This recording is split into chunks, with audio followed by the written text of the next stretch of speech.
Hello दोस्तों, जय हिंद, जय भारत। स्वतंत्रता दिवस की बहुत सारी शुभकामनाएं। मैं उम्मीद करता हूँ आप लोग अच्छे होंगे। पिछली वीडियोस में ढेर सारा प्यार देने के लिए आपका बहुत बहुत आभार। इस वीडियो में हम डायोड का क्या काम है जानेंगे।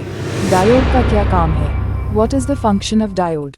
डायोड वह कंपोनेंट है जो सिर्फ एक ही दिशा में धारा को फ्लो होने के लिए बाध्य करता है या एक ही दिशा में धारा को फ्लो कराता है, अतः इसे वन वे स्विच भी कहा जाता है। डायोड एक दिशा में ही धारा के लिए लो रेजिस्टेंस का पथ प्रदान करता है तथा दूसरी दिशा में हाई रेजिस्टेंस पथ प्रदान करता है। यहाँ पर डायोड का क्या यूजेस हैं जानते हैं। रेक्टिफिकेशन एक ऐसी इलेक्ट्रॉनिक डिवाइस है जो कि एसी करंट को डीसी करंट में बदलने का काम करती है। जहाँ पर भी हमें एसी से डीसी वोल्टेज बदलनी पड़ती है वहाँ पर रेक्टिफायर का इस्तेमाल होता है। कन्वर्ट सर्किट में ज़्यादा उपयोग होने वाला रेक्टिफिकेशन हाफ वेव रेक्टिफायर अर्ध तरंग दिष्टकारी, फुल वेव रेक्टिफायर पूर्ण तरंग दिष्टकारी, ब्रिज रेक्टिफायर सेतु दिष्टकारी, 3 फेज रेक्टिफायर 3 फेज दिष्टकारी। एक हाफ वेव रेक्टिफायर, यह रेक्टिफायर एसी सप्लाई के सिर्फ हाफ साइकिल को ही रेक्टिफायर कर पाता है। इस रेक्टिफायर में स्टेप डाउन ट्रांसफार्मर का इस्तेमाल किया जाता है जिन्हें डायोड के साथ में जोड़ दिया जाता है। केवल एक डायोड का rectifier circuit half wave rectifier कहलाता है। 2 full wave rectifier. Full wave rectifier input voltage waveform के पॉजिटिव और नेगेटिव दोनों साइकिल्स को रेक्टिफायर करता है। इस रेक्टिफायर की आउटपुट हाफ वेव रेक्टिफायर से कहीं ज़्यादा होती है। क्योंकि इस रेक्टिफायर में डीसी की फुल वेव प्रयुक्त होती है, इसीलिए यह सर्किट फुल वेव रेक्टिफायर कहलाता है और इसके आउटपुट में एसी कंपोनेंट्स इनपुट की बजाय बहुत कम इस्तेमाल होते हैं।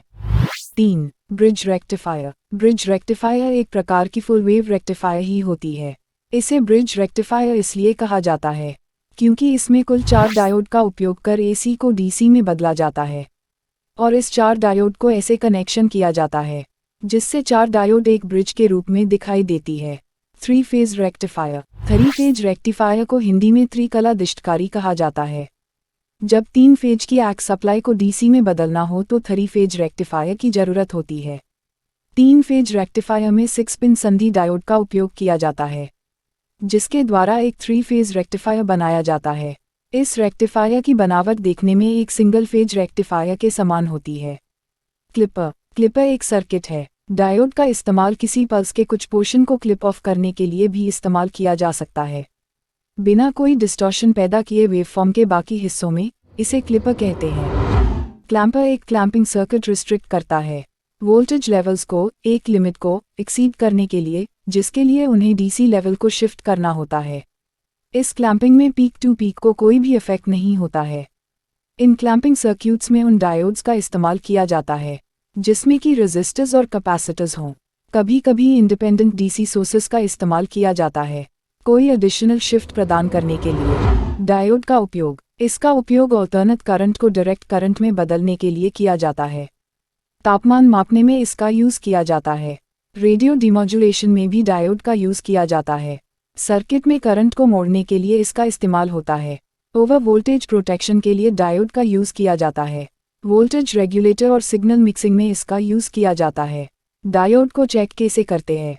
डायोड को मल्टीमीटर से कैसे चेक करते हैं आइए जानते हैं। स्टेप 1 सबसे पहले इस बात का याद रखें कि डायोड जिस सर्किट में लगा है उसकी पावर सप्लाई ऑफ हो और डायोड के दोनों टर्मिनल में किसी तरह का वोल्टेज न हो।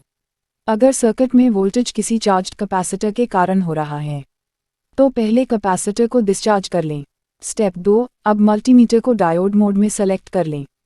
स्टेप 3 अब मल्टीमीटर के पॉजिटिव रेड प्रोब को डायोड के एनोड से और नेगेटिव ब्लैक प्रोब को डायोड के कैथोड से जोड़ना होता है तो डायोड फॉरवर्ड बायस स्थिति में होता है। अगर डायोड सिलिकॉन डायोड है तो मल्टीमीटर में 0.5 से 0.8 वोल्ट्स के बीच रीडिंग दिखाएगा। अगर डायोड जर्मेनियम डायोड है तो मल्टीमीटर की रीडिंग 0.2 से 0.3 वोल्ट के बीच रीडिंग दिखाएगा। स्टेप 4 अब मल्टीमीटर की प्रोब को आपस में बदलना होता है मतलब पॉजिटिव रेड प्रोब को कैथोड से और नेगेटिव ब्लैक प्रोब को एनोड से जोड़ना होता है तो डायोड रिवर्स बायस स्थिति में होता है और अगर डायोड ठीक है तो मल्टीमीटर की डिस्प्ले में ऑल दिखाएगा। यदि डायोड शॉर्ट खराब है तो रिवर्स और फॉरवर्ड दोनों स्थिति में मल्टीमीटर की रीडिंग 0 से 0.4 वोल्ट के बीच आएगी। यदि डायोड ओपन खराब है तो रिवर्स और फॉरवर्ड दोनों स्थिति में मल्टीमीटर की रीडिंग ऑल आएगी। अगली वीडियो में रेजिस्टेंस के बारे में जानेंगे। कृपया इस वीडियो को देखकर अपना ज्ञान सुधारें। Please improve your knowledge by watching this video. आप और भी नॉलेजेबल वीडियोस देखने के लिए चैनल को सब्सक्राइब करना न भूलें। अगर ये वीडियोस आपको पसंद आए तो लाइक करें और अपने मित्रों सगे संबंधियों को जरूर शेयर करें। वीडियो देखने के लिए आपका बहुत बहुत धन्यवाद।